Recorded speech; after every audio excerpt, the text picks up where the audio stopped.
Съответно, разбрахме къде може да работи дизайнера, за агенция или фриланс, какъв може да бъде дизайнерът.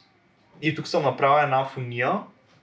На горната част на тази фуния дизайнерът може да е мултидисциплиниран. Какво означава мултидисциплиниран? Това означава дизайнер, който е добър в много различни аспекти на дизайн.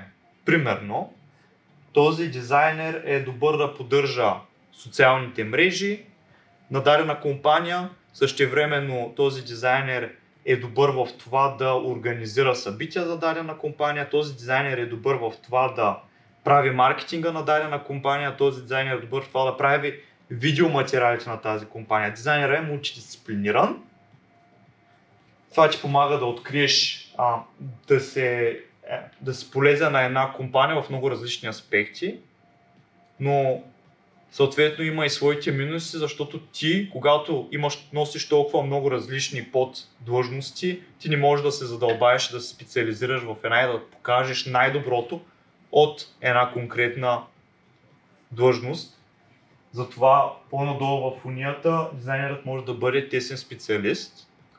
Това е друг пример. Примерно дизайнер, който е добър тесен специалист, той е много добър в това да изгражда wireframe на даден сайт. Тоест той е много добър в това да изгради структурата на даден сайт, като това как да са позиционирани елементите, без въобще сайта да я направи. Той е супер добър в това как да подрежда елементи спрямо това къде биха ги натиснали клиентите.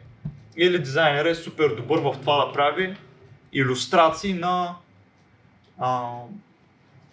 примерно само женски илюстрации, само на момичета, или да прави илюстрации или да прави само шрифтове. Това е тесен специалист, човек, който е много добър, задълбал се само в това нещо. И в двата изхода на фунията и в началото и в края на фунията има много големи възможности като реализация и като професии и няма нищо лошо човек да е мултидисциплинарен и нищо лошо в това човек да е тесен специалист, защото пазарът е достатъчно голям за всички. И ние като дизайнери не се ограничаваме до това да си търсим работа само в регион Стара Загора.